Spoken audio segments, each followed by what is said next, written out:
Mainit na usapin ngayon ang kumakalat na sakit ng baboy na African Swine Fever. Kaya naman binigyang diin ito sa Pangasinan in Action talakayan sa Kapitolyo na proyekto ni Governor Amado Pogi I. Espino III. Resource speaker sina Provincial Legal Officer Attorney Geraldine Baniked, Provincial Agriculturist Dalisay Moya, Officer in Charge ng Provincial Veterinary Office na si Dr. Jovito Tabajeros at PNP Provincial Director Rodrigo Maranan. Isa raw ang Pilipinas sa 21 bansang tinamaan nito.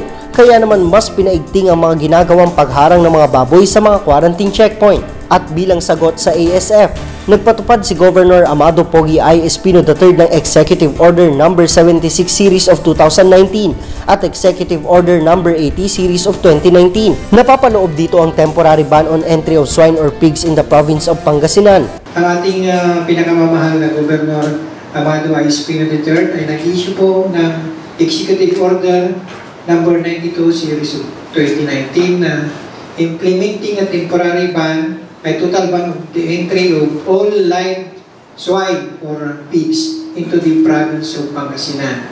Ang ating po PNP ay sumama sa quarantine checkpoint natin na noon ay nag-umpisa lamang sa 8, ngunit ngayon ay naging 11 na. At gusto ko rin i-report sa inyo na gumagamit kami rito ng mahigit na 60 PNP personnel na nagmama ng ating 11 checkpoints. So ang PNP lalo ngayon nagbigay ng atas ng ating Gobernador Amado I. Espino III na mas paigtingin dahil na-confirm nga na African Swine Fever yung tumama sa mga livestock sa Bulacan at Rizal, ay mas lalo pa natin gagawin at paigtingin yung ating mga quarantine checkpoints na minama ng ating PNP 24/7.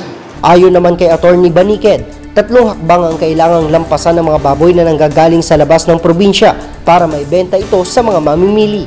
Kung halimbawa may nakalusot po doon sa ating mga checkpoints, then we have another line of defense which is doon sa ating mga abattoir at sa mga slaughterhouse.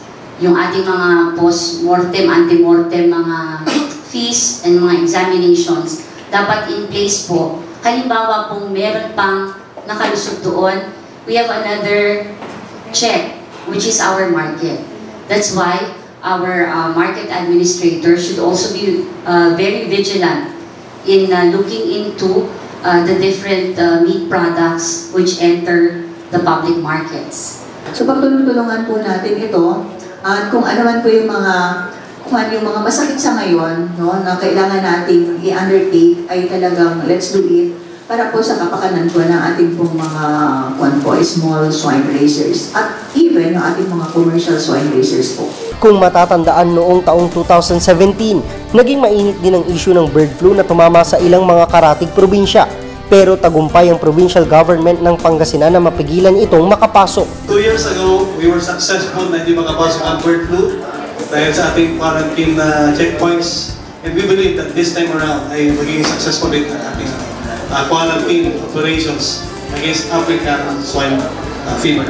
Sa ngayon, wala pang kaso ng swine fever sa lalawigan ng Pangasinan. Tiniyak naman ng provincial government na mas paiigtingin pa ang mga checkpoint para hindi ito makapasok. Para sa Capitol News TV, Edward Quinto.